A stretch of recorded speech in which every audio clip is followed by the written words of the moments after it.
So this morning, had to give my 77-pound pit bull a bath. He does not like baths. That's always fun. But since I was in the cleaning mood, I decided I better come out and clean this. Figured I'd film it for you. It's real simple. It doesn't take a lot of time. What you need to know is that the pellets produce ash, and it typically falls all across the bottom of the grill. And you've got to clean it up, especially the firebox. I mean, before you do every cook, you should clean out the firebox. That's part is super simple. You just lift it up and shake it free. I'll show you that inside. But I want to give you just an overview of the whole process, just so you have an idea. It doesn't take you long. You should be done in about 10 minutes. To do it, you're going to need a couple things. You're going to need some cloths, some gloves, Zep 505 degreaser. This stuff is amazing. I bought it just on a whim, and it works great, so I highly recommend it. This is Sheila Shine. This is a stainless steel cleaner. This is a great product if you've got stainless steel appliances, stainless steel grill, shelves, anywhere stainless steel. It puts an oil on top of the stainless steel when it's done to help protect it. Puts a great shine on it. You just wipe it on and wipe it off. One thing like that, it's kind of like WD-40. A little bit goes a long way. So be sparingly with it, but it leaves a great shine on all your products. And we're not going to do this today, but if you want to go crazy and you want to get your grills, you know, these guys are looking kind of dirty. If you want to get these grills on the bottom back looking to their stainless color, this is PBW. You can buy it on Amazon. And what you do is you mix it up according to directions. You put it in a container and you just soak them overnight.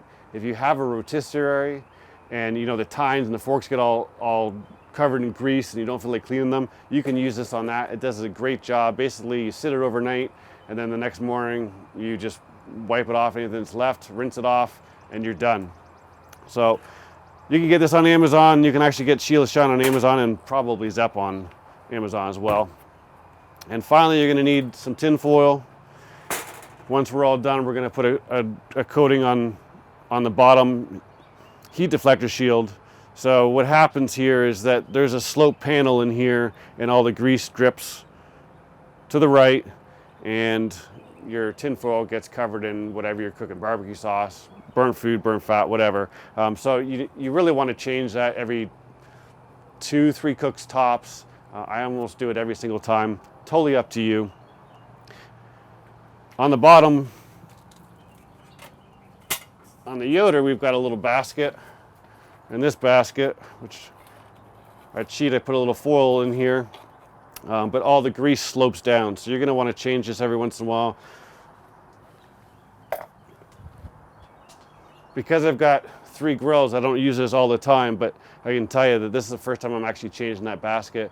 And I got this probably about a year ago in August last year. So it doesn't, unless you're cooking super fatty food, it doesn't fill up really quick. So first things first, we're going to put on some gloves.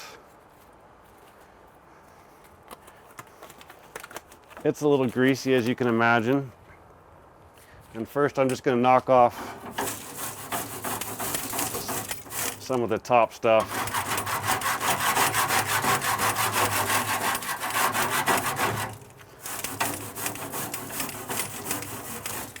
Now that's just the half rack. I mentioned this before, but it actually comes with a full rack. The full rack comes all the way here, and it's a little bit difficult to work with food on the bottom. I like the half rack because I can push it out of the way and pull it when I need it. But the great thing about all their racks is they've got a little clip there, so it'll support anything you need, and just take it out of the way. Now here's the tin foil I was telling you about.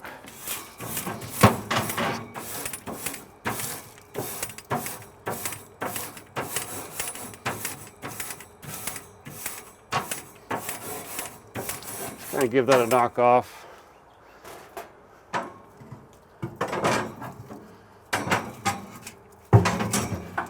So these are the 4 normal grates. You can get grill grates from them. It's a kit. It covers over here. Under here is a heat box. But what the grill grates do is they get super hot. They're made out of aluminum, and then you can sear your meat. I have a set. I'm actually on my second set. What I learned the hard way is that PBW that I told you to use before for those grates or your rotisserie. It does not like aluminum. It's biodegradable, but it had a weird reaction with the aluminum and I couldn't get them clean again, so I bought a brand new set. So this guy will just roll up. As you can see, there's a little pile of grease there.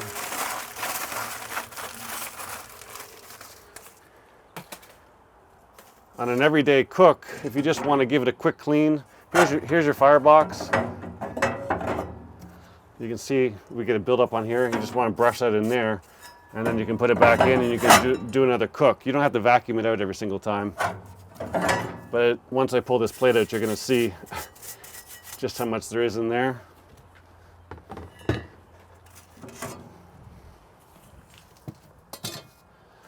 I made the mistake of leaving my plate underneath the barbecue and the moisture got to it and it rusted a little bit.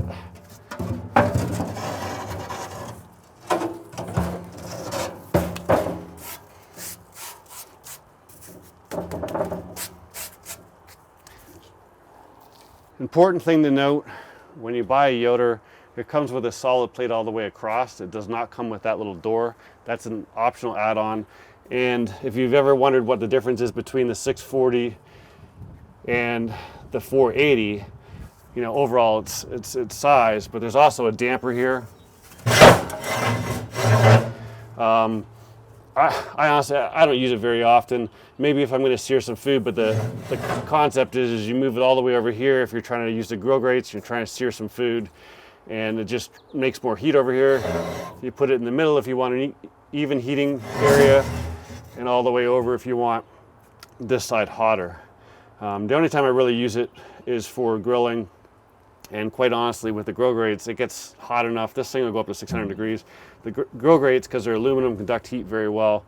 They get even hotter, but you can get some great sear marks on a steak or whatever you're cooking, no problem. Other than that, you know, I always leave it in the middle. So here's our Firebox. We've got some stuff underneath. When I was showing you the different things that we need, the one thing I forgot to tell you is that we need a vacuum. It's sitting right here.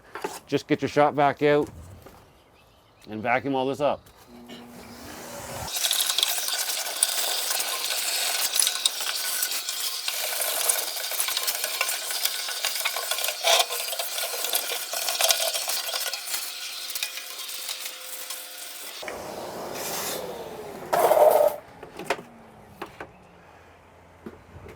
And that's really about it. You know, you can take your brush and scrape some of this stuff down, but that's really all you need to do. As I said, here's your Firebox. This is a ceramic heat element. What happens is the pellets are over here. They come down through an auger and drop in the box. The heating element starts it, and then once the fire is going, it goes out. And then the unit adjusts its temperature and adds more pellets as needed. And all we do is put it back together.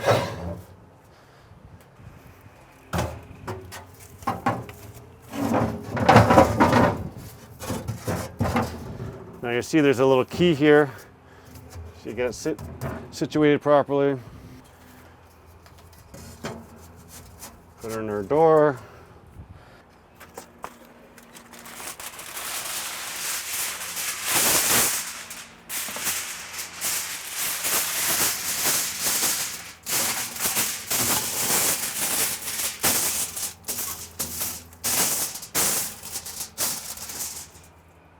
And just for reference, if I'm going to open up the door for some high temperature cooking, I just move the grate, fold over the aluminum foil, and take out the door. Pretty simple.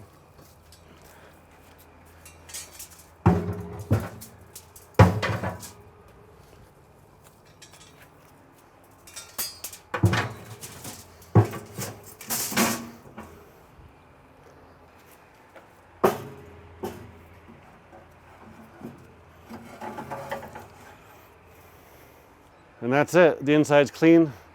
We'll do the outside real quick and get back to cooking.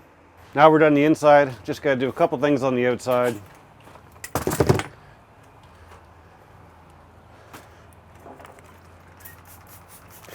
This stuff, like I can't say it enough. It's a great degreaser. You got barbecue sauce or anything on here, just spray it on. Let it sit there for a minute.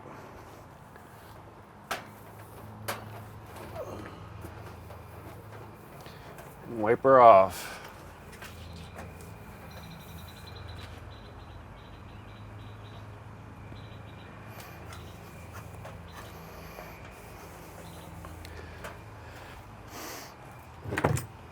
Now the Yoder actually comes with wire racks.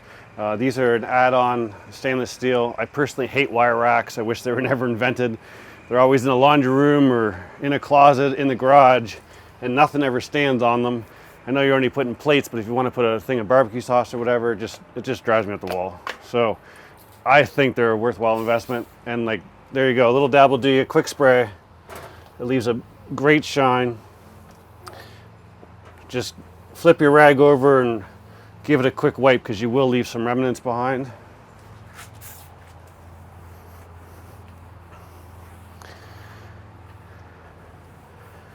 And then one thing to remember with stainless steel in general, you always want to wipe with the grain, kind of like meat you cut it with it. Take you over here. So if you look, I use this on my other grill all the time. Links, you can definitely see the grain of the stainless steel, and it makes it look like new. Obviously, we've got to use some degreaser on that spot right there, but just gives it a great protective coating. Highly recommended.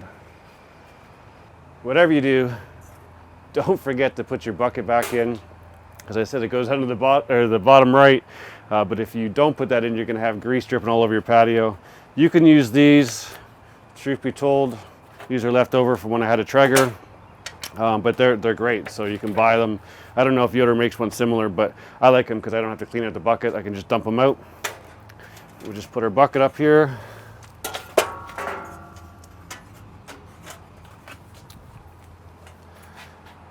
And now we have one clean grill, ready to do some more cooking. If you've liked this video, found it helpful, please like it, give it a thumbs up, subscribe, hit the notifications, and we'll see you soon.